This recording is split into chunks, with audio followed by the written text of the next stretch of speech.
بسم اللہ الرحمن الرحیم. ناظرین، آپ دیکھ رہے ہیں YouTube channel Pakistan time news میں آپ کو خوش آمدید کہتا ہوں. ناظرین، گزشتہ روز 18 اکتوبر کو پاکستان پیپلز پارٹی نے اپنے روایتی انداز میں کراچی کے جناح باغ میں ایک بہت بڑا جلسہ عام کر کے اپنی بھرپور سیاسی طاقت کا مظاہرہ کیا. پاکستان پیپلز پارٹی یہ دن یوم سیاق کے طور پر اس لیے مناتی ہے کہ 18 اکتوبر 2007 کو جب محترمہ بے نظیر بھٹو ایک طویل جلا وطنی کے بعد پاکستان واپس آئیں تو ان پر کارساز کے مقام پر دو بم دھماکے کیے گئے، جس میں وہ معجزانہ طور پر محفوظ رہیں اور سینکڑوں کارکنان پاکستان پیپلز پارٹی کے اس میں شہید ہوئے تھے. اس سانحے پر پاکستان پیپلز پارٹی گزشتہ 12 سالوں سے 18 اکتوبر کے روز جلسہ منعقد کر کے یہ دن یوم سیاق کے طور پر مناتی چلی آئی ہے. 12 سالوں میں اس جماعت نے کامیاب جلسے کیے اور تن تنہا جلسے منعقد کر کے اپنی بھرپور سیاسی طاقت کا مظاہرہ کیا. لیکن اس مرتبہ پاکستان پیپلز پارٹی کی قیادت نے میزبانی تو ضرور کی، لیکن پی ڈی ایم کی تمام جماعتوں کو دعوت دے کر اس طاقت کو مزید بڑھانے کی کوشش کی، اور یہی وجہ رہی کہ اس جلسے میں اندرون سندھ سے جالوں کی وہ تعداد شامل نہیں تھی جو ماضی میں ہوا کرتی تھی. اس جلسے میں مولانا فضل الرحمان کے ہزاروں کارکنان، پاکستان مسلم لیگ کے بھی سینکڑوں کارکنان موجود تھے اور پنڈال پوری طرح سے پیک تھا. اسے ایک کامیاب جلسہ قرار دیا جا سکتا ہے. جلسے میں اگرچہ تمام جماعتوں کی قیادت موجود تھی، مسلم لیگ کارکنان یہ امیدیں وابستہ کیے بیٹھے تھے کہ اس جلسے سے بھی میاں نواز شریف خطاب کر کے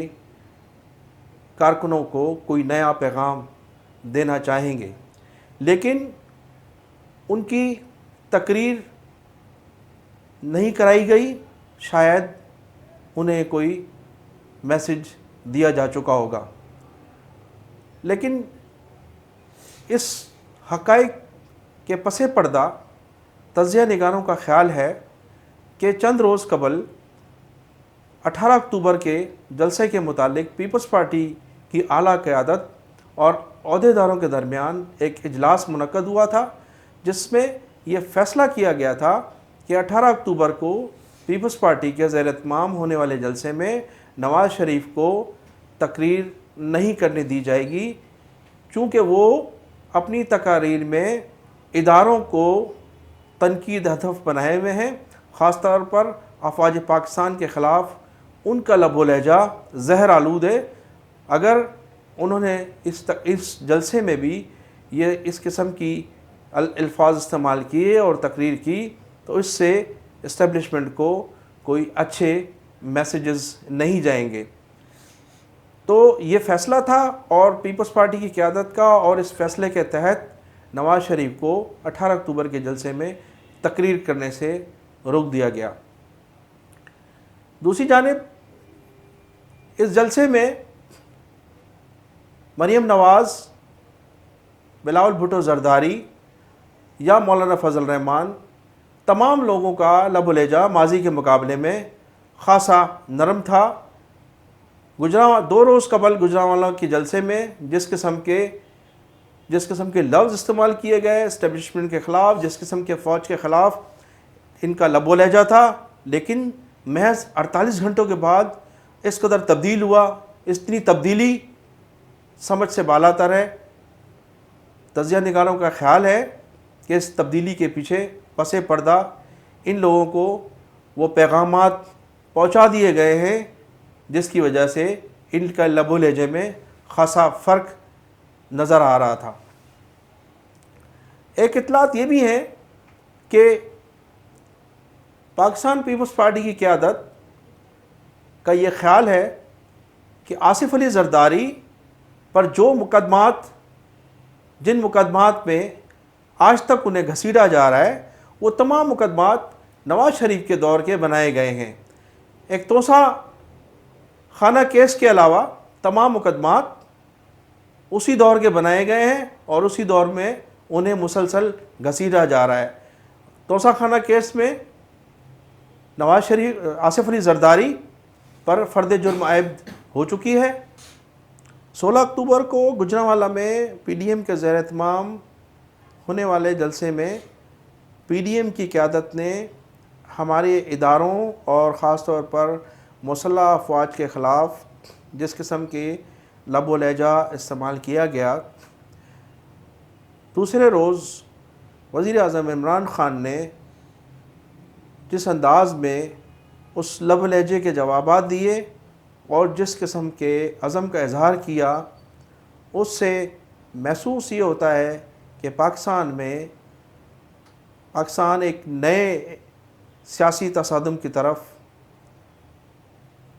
کی جانب گامزن ہے، اور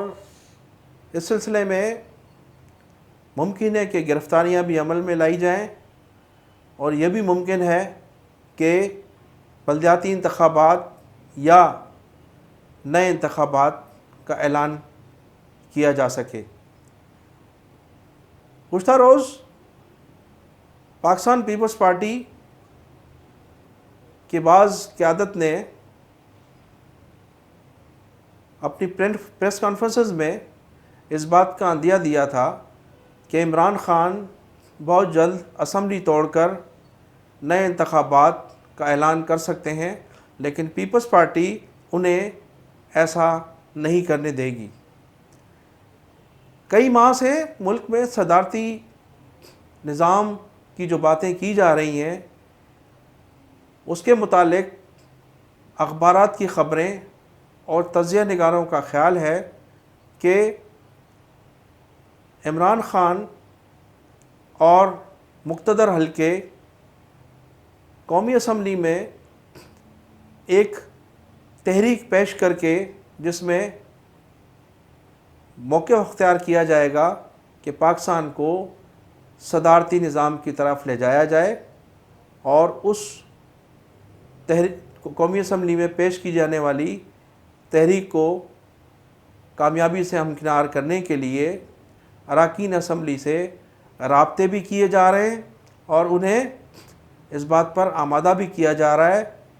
اس سلسلے میں کافی حد تک گورنمنٹ اور اپوزیشن کے بعض اراکین کے درمیان گفت و شنود بھی ہو چکی ہے، اور بعض اراکین نے حکومت کا ساتھ دینے کا بھی فیصلہ کیا ہے۔ ان اراکین کا تعلق پاکستان مسلم لیگ نون سے بتایا جاتا ہے، جو نواز شریف کی فوج کے خلاف لب و لہجے کے بعد جو فوج کے خلاف ان کا لب و لہجہ رہا، اس لب و لہجے کے بعد انہوں نے یہ فیصلہ کیا ہے کہ ہم بجائے نواز شریف کے فوج کی بھرپور سپورٹ کریں گے اور پاکستان کے ساتھ کھڑے ہوں گے اور پاکستانی فوج کے ساتھ کھڑے ہوں گے۔ ان کا یہ فیصلہ ہے، اور اس فیصلے کے بعد یہ اراکین اسمبلی کسی وقت بھی حکومت کی حمایت کا اعلان کر سکتے ہیں۔ اسے میں فارورڈ بلاک اس لیے نہیں کہوں گا کہ یہ فارورڈ بلاک نہیں، لیکن چند اراکین جو مطلوبہ اراکین ہیں۔ ناظرین، میں ان الفاظوں کے ساتھ آپ اجازت چاہوں گا، نئی ویڈیو کے ساتھ دوبارہ حاضر ہوں گے۔ اپنا بھی خیال کیجئے اور میرے چینل کا بھی خیال کیجئے۔